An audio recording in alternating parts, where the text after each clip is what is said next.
Hello YouTube.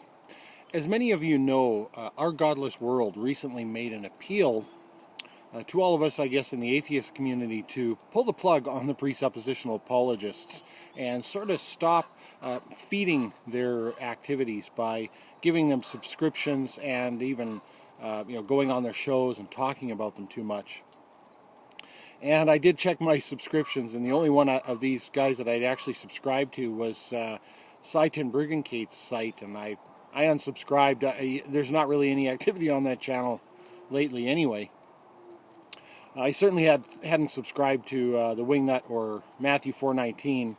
I don't have much use for a guy who's going to talk about how he's got such moral standards, but he's a bastard to everyone. He's uncharitable to people and treats people like crap, but it's okay because he's got Jesus on his side.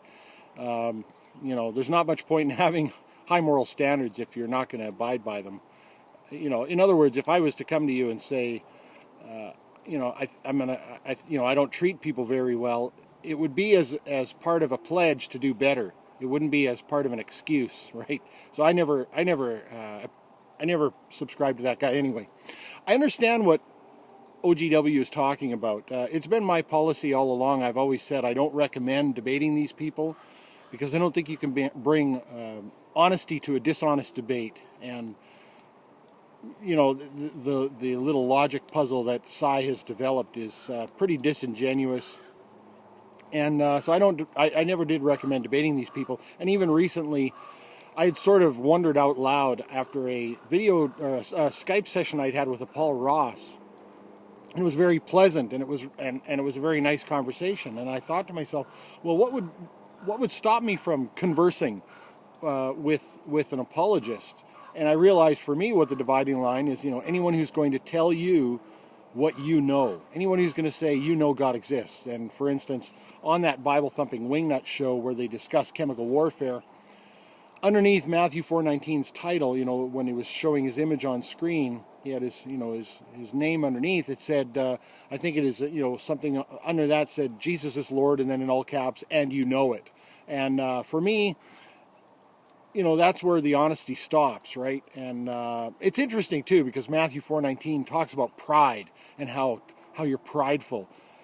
They've got pride and humility all mixed up. They got them all in the wrong places. I think there's something to be said for having pride in the way you carry yourself, pride in a job well done, pride in the way you treat other people, and then humility about the things that you actually don't know or might be wrong about. Humility to learning new things. And so these guys got this stuff all backwards, in my opinion.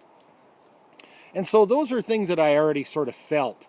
And I don't think I could sit down and converse with a Satan Brigingate, a Matthew 4:19, Wingnut, an Eric Hovind.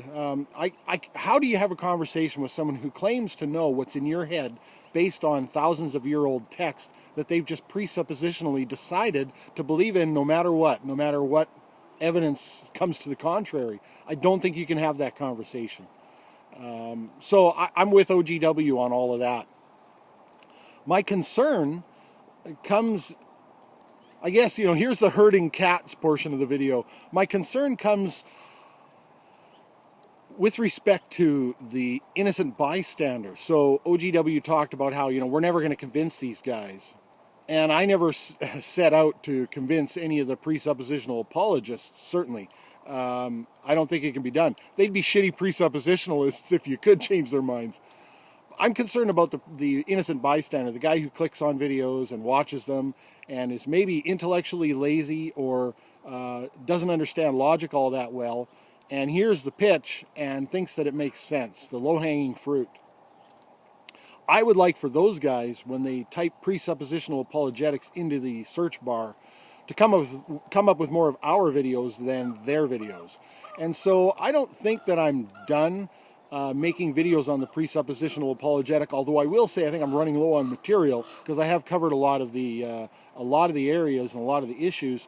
But I would go on record as saying I wouldn't debate any of these guys. I don't think I could have a conversation with them.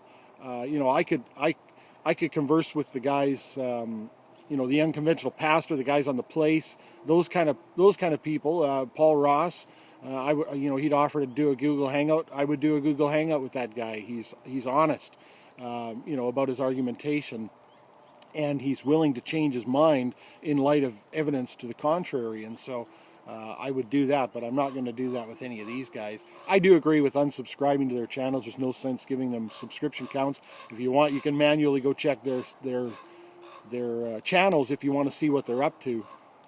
But I wouldn't say that I'm completely finished making videos about them.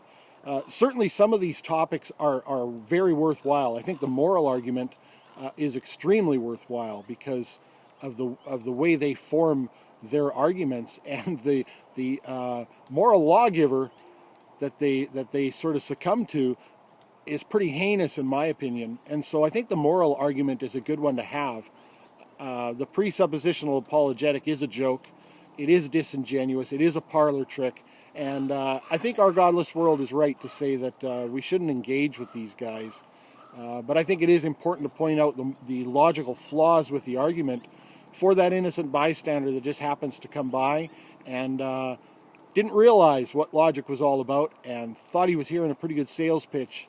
And then he sees one of our videos and he says, oh, hey, that's right. I didn't think of that. That is just a baseless assertion, dressed up, right? So that's my position on it for what it's worth. And I think it makes sense. It makes sense for me anyway. And of course, that's all any of us can do, is do what they feel is right. And as I said, I think the moral argument's a very important one to have. And that's that for that. Thanks everyone for watching.